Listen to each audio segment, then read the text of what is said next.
Hey everybody, Noah Karen here, coming at you with the fourth and final episode of my mini series on stress management.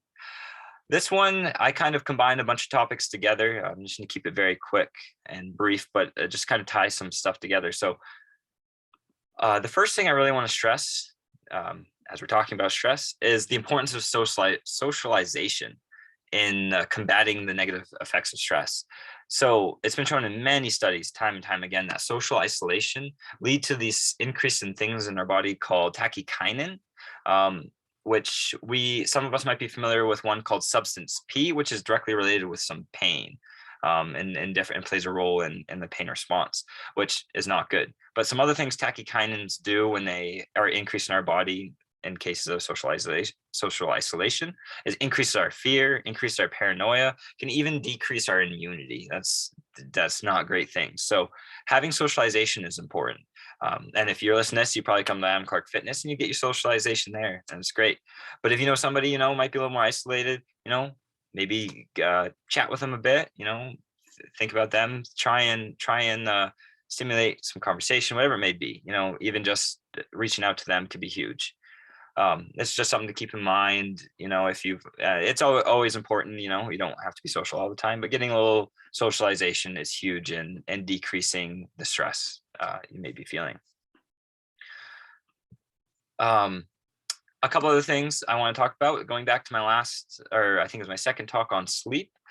Melatonin, very helpful supplement to help you fall asleep, but chronic use can be bad. So this is something I just want you to keep in mind. I'm not a doctor, so don't quote me here.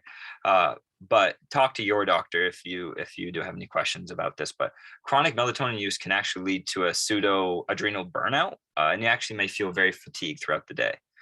Just something to keep in mind.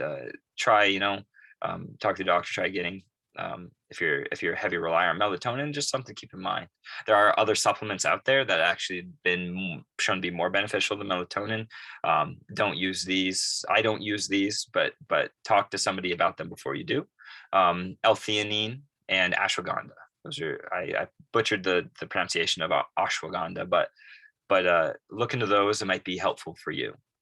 And the last thing I want to talk about is mindfulness. This is something I do from time to time. It's huge. It's great for not necessarily lowering stress and anxiety, but managing it and accepting it. That is a huge thing. Anxiety and stress are going to be with us no matter what. They're normal in our body, but understanding that they're there for a reason is a huge step along the way. And I'm not a counselor or anybody who's been in-depthly trained to do this, but I can vouch for mindfulness pretty well. Just take some time throughout the day, be present, maybe just count your breaths. Going back to my first episode talking about breath, maybe do those a few times, really focus on breathing in and out, count each breath, 1, 2, 3, 4, just helps you be a little more present. If you want more information on mindfulness, palouse.com, PALOUSE.com.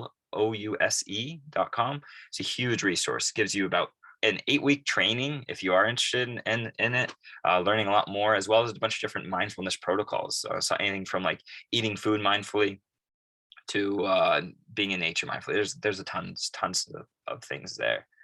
And another thing, if you are somebody who, or somebody who really may be struggling with stress management or anxiety management, something to look into in the area might be acceptance and commitment therapy.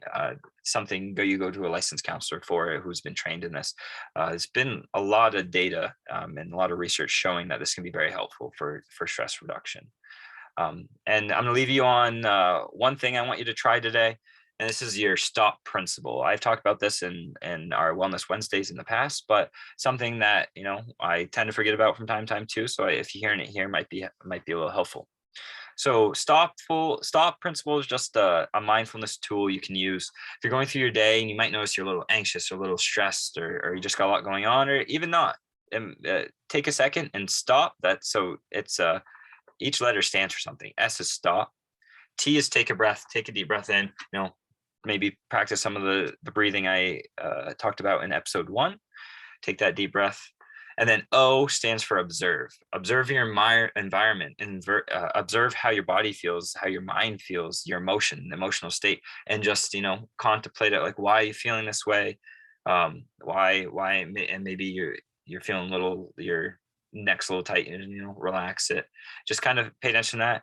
And then after you spend, a minute or so, just kind of observing how you feel, how your body, mind, emotion feels, proceed. That's what the P is for, and stop. I challenge each one of you to listen to this now. Try that once, maybe twice a day throughout this week, and I think you'll notice a big difference and some reduction in stress and anxiety. Well, I want to thank you all for listening to my mini series here. I hope you've all taken away a bunch of stuff, a bunch of tools you can use, and I'm looking forward to seeing you all in the gym here soon. All right, take care.